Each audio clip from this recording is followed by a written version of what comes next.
Welcome everyone, this is Vineeth. Today we are here to present our analysis on EV charging stations in New York State. Our team has worked diligently together and analyzed data related to the EV infrastructures in the New York State. Before we dive into the details of our finding, let me introduce my teammates Bharath, Anirudh, and Harsh. We have here used the two data sources. One is the electrical vehicle charging stations in the New York provides the comprehensive details about the distribution of charging stations across the state, includes information of station name, street address, like that, etc. And another data set is census populations of the New York State, which contains the data of the 2020 population of the cities and towns across the state. Before going to run this code, there are some requirements to our Python packages by libraries should be installed. Pandas, request, NumPy, Matplotlib, lib, Folium, GeoPy, and Cpon. It was easy to install like pip install, pandas, pip install, because by this way we can install these packages by libraries. However, we use only the public available data sets from the New York State Open Data Government Portal, which provides access to the various data sets, including we have used here the two data sets. Like that, we have used data. We don't use any API keys here. Going to the explanations of our code, firstly, we need to fetch and display the data from the URLs of our APIs in the JSON format. Here we just start by importing the necessary libraries of pandas and the request library. Next, we specify the URL from the website here, from which we need to extract data. In this case, the URL point is JSON API containing the New York State data on the EV charging station. We use request libraries to make HTTP GET request to specified URL and store response in the variable called response. The data we want in the here is in the JSON format, so we extract it from the response object and store it in a variable called data. Similarly, we extract the header from the response object, which provides information about the data column to make the data more accessible. Here we extract the column name from the header object and store them in a list called column names. Now it's time to create a data frame here to add, which was a table of data structure using data column names variable. We store the data frame in a variable called df. We print the data frame to console to the print function using print.df here. This is the result output of this function of this code. Next, we extracting and displaying the electrical vehicle charges from the same URL where we extracting and filtering from data what we need here. Here we just simple like before we done like importing from the pandas and request libraries. Instead of reading CSV file like original file, we use the request.get function to retrieve the data from the URL as JSON object. Well, we then extract data columns and elements the JSON objects and use them to create pandas data frame called df. This allows us to work with the data more easily. And we use the drop NF function to filter outing the missing values here. Once we get the data frame, we extract each column of data by assigning them to their own variable. For example, here we can assign station names column to the variable called station class name and so on. Next, we can use a drop function to display only the non-NN values for each column. We do this for the each column, printing the column name and the non-NS values. Let's take it closer of our output like this. Next, we imported the census population data from the URL in the same pandas. We utilized the read CSV function from pandas to read the CSV file using the URL. The function fetches the data from the URL and creates panda data frame, which assigned to the variable data. Finally, we print the CSV file to the console to using the print data function here. Next, we extra here in this project, we are using the 2020 census population data. So that's why we are filtering only the 2020 census population using the pandas. We create new data frame called df filter by the original data set df to include only the 2020 census population and the area name and column. This is done by indexing df with a list of desired columns. And then finally, we print the filter data set here using the string function, which index equal false given because argument to be excluded with the index column from the output. Like that, we got the output 2020 population area name. Nextly, we group the EV stations and count the number of EV stations by the each city. For this, we have write the code say here like we group the data city column and calculate the number of unique stations using the n unique function. This will store the station counts variable. Finally, we iterate over the station counts and print the count of unique stations for the each cities like this, Albany 152, MS 10. Like that we have given. Next, we filtering the data and creating a map on EV stations using the Folium function to show the geospatially of data points across the New York map.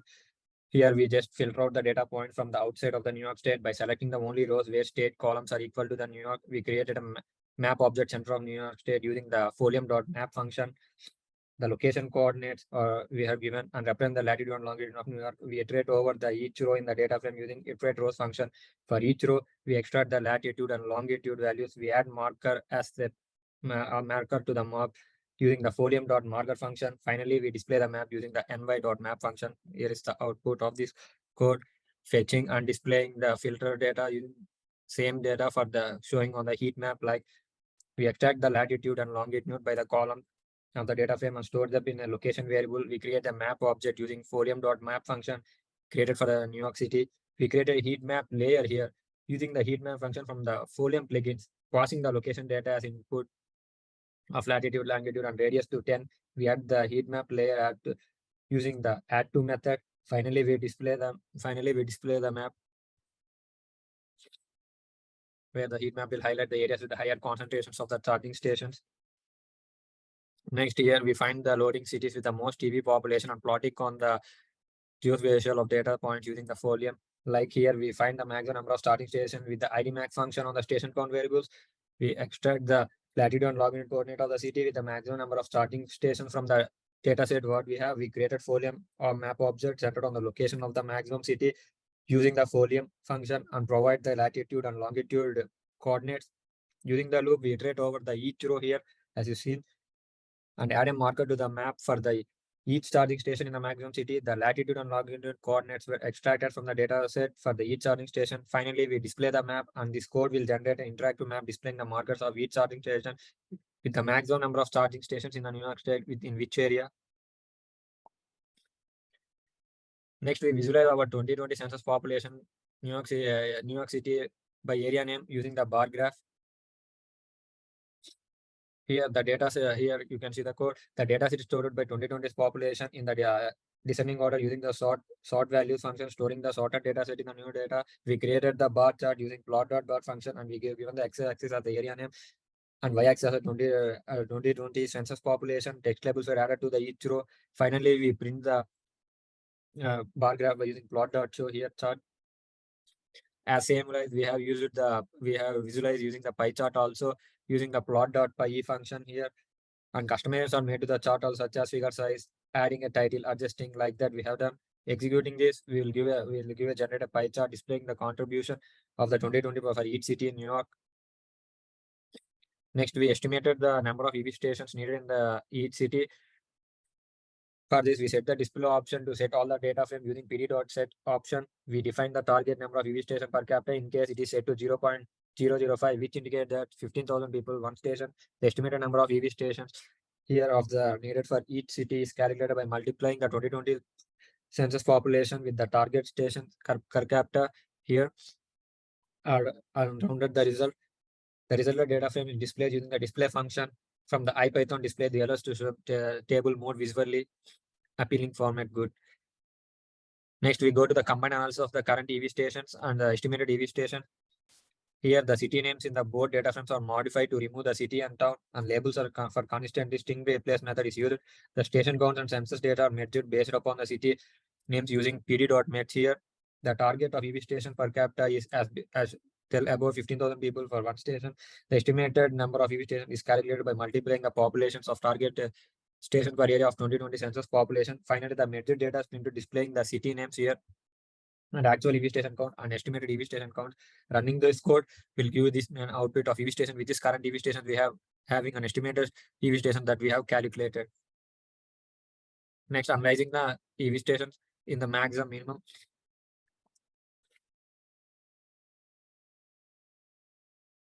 Here, the data frame is grouped by the city, and the number of unique stations is counted by using the group by and ununique function. Here, as previously we have used ID max method and ID minimum for the max and minimum. The result will be printed to the console like this. The city has most EV charging stations in New York with 371, and the city with the least with one station. There are more cities with which has least. Next, we are calculating total number of vehicles by the New York State easily.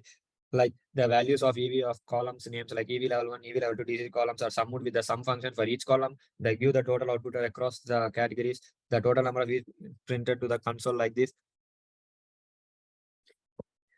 Next, we have calculating the total number of electrical vehicles by the type in the New York State.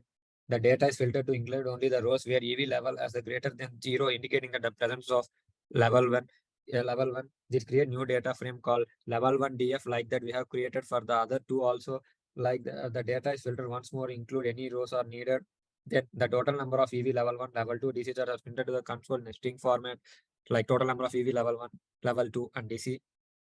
Visualizing the total number of EVs by the bar chart as in the plot.bar function and setting as the X labels and Y labels. Here is the output of the chart for the level, different types of charging stations across the city. Next, we are going to create the heat map to visualize the actual masses estimated code. Before going this, we are using the Seaborn library. Where we before going to we have created here the pivot table is created using pd dot pivot table with the city column as index and station as the values. The pivot table summarizes the station shortages for the each city, and the Seaborn theme is used for the Seaborn for the MATLAB like SNS and the MATLAB as PLT. A figure is created for 10 into 10 using plot figure here. The heat map is generated using the SNS.heatmap. SNS.heatmap. The heat map data frame is also created using the data source. The color map cool warm is specified and the anode equal to true, which displays the values of the cells of the heat map. FMT equal to 0.0f, which form as annotated the floating point number with no decimal values. The line which is given as point like this, we can see where the actual measure is estimated. Next, we show the linear trend of the EV station from the 2020 to current. Here I just used the date last confirmed column is set to index of data frame using df.setIndex. The data is grouped by year by group by and grouping frequency as yearly. The number of stations for each year is counted using the station name dot count, where the line plot is created using the yearly counts dot plot here. Next, we set the title and axis like plot dot title, plot dot for X label and plot dot Y label, and so printing the output as plot dot show.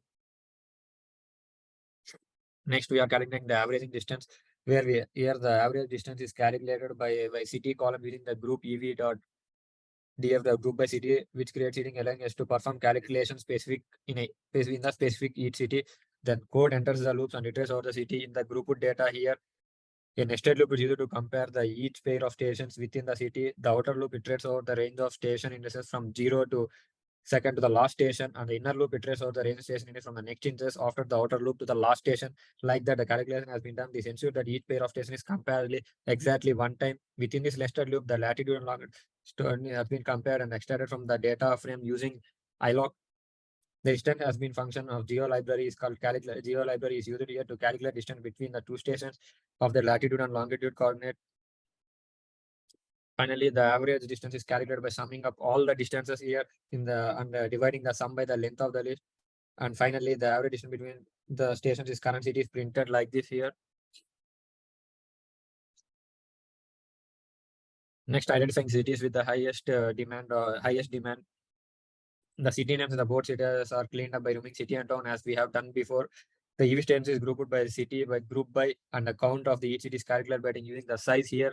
The result is stored in a station counts data frame. At the station count data frame, the ratio of EV station per capita is calculated when dividing the EV stations column by 2020 census population we have given, and the measured data frame is sorted in the descending order based upon the station per capita column using the sort values, where we have given a threshold limit determined calculate 90th percentile of the station per capita using quantile 0.90 here, as you see. The cities with the highest demand of EV charging are filtered by selecting only the race where station per capita is greater than threshold. The result is stored in the high demand cities. Finally, the cities with the high demands are printed here like this. Finally, we are going to going to plot this on the geospatial using the folium of the highest demand cities. The ratio of the EV station per capita is calculated by the 2020 population column, and result is stored in the station per capita measured DF as before we have done. The map is created in the folium.map centered on the New York State with a zoom level of 7 here. For each city, for each city in the top 10 cities data from a circular map is added to the map using folium circle marker. The size and color of the marker are based on the number of EV stations, the latitude and longitude obtained from the original EV station data set, what we have, and the average values are used. The tooltip of each marker includes the city name and the number of EV station. Finally, the map is displayed like this.